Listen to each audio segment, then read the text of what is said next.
Pemerintah Provinsi Sulawesi Selatan baru-baru ini mengeluarkan peraturan gubernur labelisasi sutra yang lahir dari sebuah kajian kolaboratif yang dirancang untuk menyusun rekomendasi bagi upaya mengembalikan kejayaan sutra Sulawesi Selatan.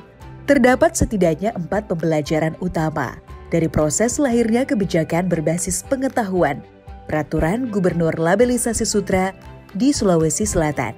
Yang pertama, kebijakan ini lahir dari proses kajian yang dilakukan secara kolaboratif. Kami menyusun konsep bentuk kerjasama ini untuk menghasilkan kebijakan yang berbasis bukti. Bentuknya seperti apa? Nah, setelah diskusi panjang kami bersama, akhirnya diputuskan bahwa perlu ada kolaborasi. Kolaborasi ini bukan hanya dari akademisi, tapi juga dari unsur masyarakat. Kita perlu masukan. Karena ini tujuan akhirnya nanti kebijakan ini untuk kemaslahatan masyarakat juga, untuk negara kita. Bagaimana menggabungkan seluruh perspektif yang berbeda-beda dari kami anggota tim ya. Jadi misalnya dari universitas, ada yang dari civil society seperti saya dan seorang kawan lain, terus juga dari pemerintah. Pelaksana kajian yang terdiri dari multi pihak ini, pemerintah, akademisi dan LSM ini membuka ruang interaksi yang bagus dari pihak mereka, dari para pihak yang terlibat, karena pengalaman dan keahlian terus perspektif mereka berbeda-beda. Jadi hasil dan proses dan hasil dari kajian ini lebih kaya. Kolaborasi ini bisa menghasilkan satu inovasi, sehingga mengayakan lembaga kami dan juga penelitian ini menjadi lebih bervariasi. Kalau dulu kita melihat satu topik penelitian dulu dari sebagian sisi, jarang yang melihat secara menyeluruh. Kali ini kita melihat satu penelitian dari hulu manufaktur sampai hilir, sehingga semua masalah dapat kita petakan. Kalau dulunya sebagian-sebagian saja. Kedua, ada tim pengendali mutu yang berperan memastikan kajian kolaborasi benar-benar menghasilkan masukan yang berkualitas baik untuk penyusunan kebijakan. Jadi memastikan bahwa rencana penelitian, proposal penelitian, termasuk instrumen penelitian memenuhi standar. Ketiga, proses penyusunan kebijakan juga memasukkan aspek gender dan social inclusion sebagai bagian yang penting. Selama ini perencanaan untuk pembangunan memang masih bermasalah pada mengintegrasikan isu gender di dalamnya.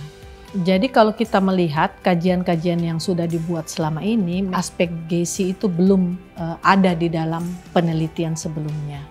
Sehingga kajian yang dilakukan saat ini sangat baik. Mengapa? Karena memang mengintegrasikan isu gender dan sosial inklusi termasuk aspek-aspek pemberdayaan di dalamnya. Keempat, kajian kolaboratif berhasil menyatukan proses dari hulu ke hilir untuk menjadi perhatian utama dalam kebijakan yang akan disusun. Persoalan yang sekarang kita hadapi adalah tidak sinerginya antara hulu, manufaktur dan hilir. Nah, begitu kajian ini ada, menyatukan perangkat pemerintah daerah ini untuk bersama-sama bagaimana bergerak berdasarkan tugas pokok dan fungsi. Dan itu dilakukan di dalam hal tim kolaborasi ini.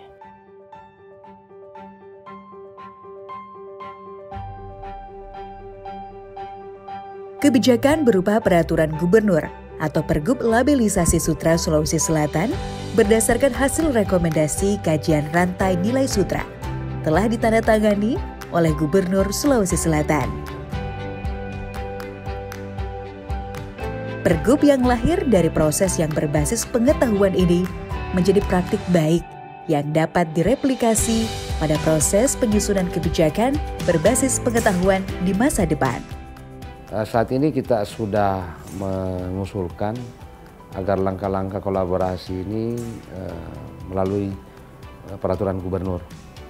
Dengan langkah itu kita membuat semacam aturan yang harus atau wajib diikuti oleh semua lembaga-lembaga penelitian khususnya yang berkaitan dengan kolaborasi. Karena ini akan memberikan manfaat yang besar, terutama pada pengambil kebijakan dalam melihat situasi apa sebenarnya yang harus diperbuat dengan rekomendasi yang dihasilkan melalui kerjasama kolaborasi tersebut.